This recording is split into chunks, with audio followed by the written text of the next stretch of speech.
Amiroliste, bonjour. Alors, aujourd'hui, je voulais vous parler des élucubrations de l'horloger. Alors, qu'est-ce que c'est que ce truc? Alors, voilà, c'est le numéro 3, mais en fait, il n'y en a qu'un qui est sorti avant celui-là, donc bon. Où est passé le numéro 2? Je ne sais pas. Il est peut-être disparu dans un bag of holding, mais en tout cas, il n'est pas là. Donc là, aujourd'hui, je vous parle des équilibrations de l'horloger, le numéro 2. Alors, Kesako, et ben voilà, c'est un opuscule de 47 pages intitulé Goblinoïdes, les armées de la chimère. Alors, bon, je prends ça en main, alors donc là, je l'ai en PDF. Autrement, vous pouvez y aller, je crois, en impression à la demande chez Lulu. Alors, la première fois que j'ouvre les pages de l'ouvrage, je me dis, bon, ça a l'air génial, ça.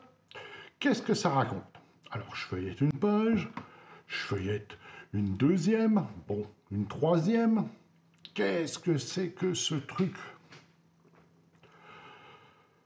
On me parle de lexique, de bric-à-brac, de jouets légers.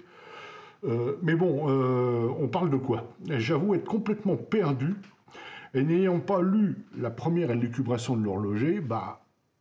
Ah mais oui, mais ça doit être ça en fait. Ça doit être une élucubration. Bon, je vais persévérer alors.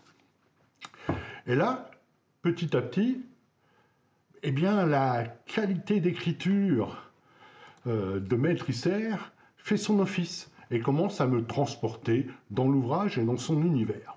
Alors, on y parle de gobelins, de hobgoblins, de gobelours. Alors que pour moi, les gobes ont toujours été de la chair à pâté pour aventuriers de goguette. Ici, je redécouvre ces créatures sous un regard nouveau, regard guidé par la main experte de l'auteur.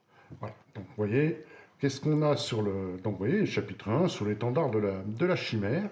Donc, on va vous... Alors, les illustrations sont de John Rumpf. J'aime beaucoup, elles sont particulières. Il a un style très affirmé, mais moi, j'aime bien. Donc, on va vous parler, voilà, chapitre des gobelins.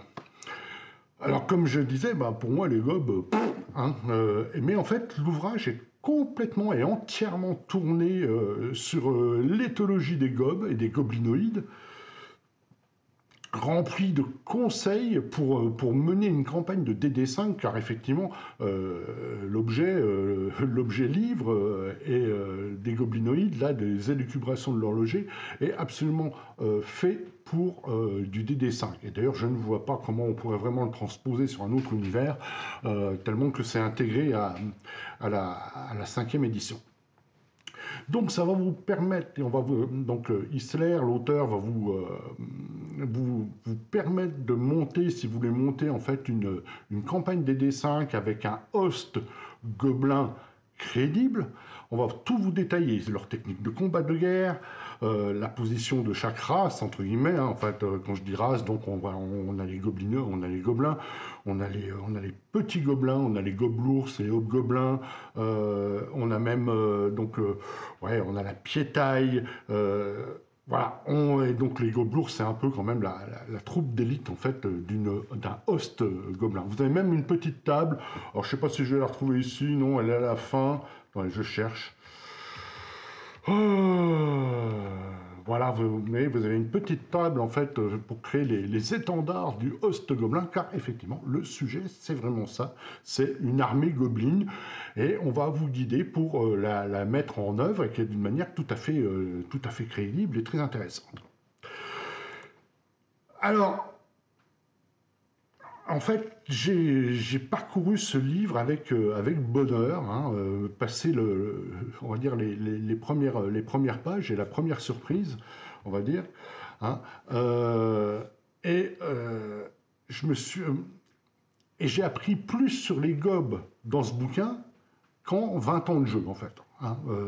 Là, on voit que Isler est vraiment un expert de la 5e édition et de tout ce qui tourne autour, et il a le talent pour vous faire passer ça d'une manière fluide, sans que vous preniez la tête, et c'est vraiment bien foutu. Enfin, moi, j'ai beaucoup aimé. J'ai beaucoup aimé cette lecture. Alors bien sûr, ça va peut-être pas être destiné à tout le monde, hein. Bien sûr, il faut faire du DD5, hein, comme je disais, transposer dans un autre univers, pourquoi pas. Mais les Goblours, par exemple, et les Hobgoblins sont tellement ancrés dans la cinquième que ça me semble difficile. D'autant plus que Isler vous prend les stats des gobs, vous explique pourquoi ils sont comme ça, vous montre aussi qu'est-ce qu'il faudrait changer pour pouvoir voyez, les mettre dans un deuxième tiers. Hein, les personnages, les héros qui arrivent au niveau 6-7, bah, un gob, c'est voilà quoi. Hein. Mais alors, il vous explique et il vous remontre, en fait, retire du DMG, en fait, les petites règles qui fait que finalement, un gob, eh ben, c'est quand même relativement dangereux et encore plus dangereux pour les tout premiers niveaux. Voilà. Et enfin, pour terminer, je me fais deux réflexions. La première, c'est que cet ouvrage me ramène à la grande époque des articles du magazine Dragon, hein, pour ceux qui auraient connu. Articles qui parlaient à peu près de tout, de rien, enfin des sujets complètement divers, et en fait, pour un sujet spécifique, un extrait du DMG, par exemple, un monstre ou quoi, et il vous faisait un article là-dessus. Eh bien, en fait, cet ouvrage n'aurait absolument pas dépareillé dans les vieux dragons. Et quand je dis ça, pour moi, c'est un compliment. Hein. C'est pas un truc parce que c'est un vieux machin. Non, non. C'est vraiment un compliment. C'en est le digne successeur. C'est même au-delà en fait des premiers. Comment dire, des premiers articles qui avaient été faits. Hein. Isler a vraiment en plus un talent d'écriture qui est clair. Hein. Sa plume et sa connaissance encyclopédique en fait de donjons en font que ça fait un excellent bouquin. D'ailleurs, en fait, le premier bouquin était alors sur les ogres mages. Hein, donc voilà. Et donc là, on est sur les goblinoïdes. Donc voilà, les armées de la chimère, en fait. Si vous voulez monter un host de gob, eh ben, lisez ceci, ça va vous ouvrir des portes, ça va vous montrer des choses que vous aviez peut-être pas conscience avant. Alors, je vais quand même mettre un petit défaut. Moi, je trouve qu'il prend le livre prend le lecteur par surprise. En tout cas, moi, il m'a pris par surprise.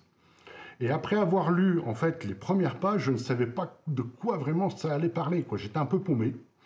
Et peut-être que certains lecteurs ne feront pas l'effort d'aller plus loin que ces premières pages.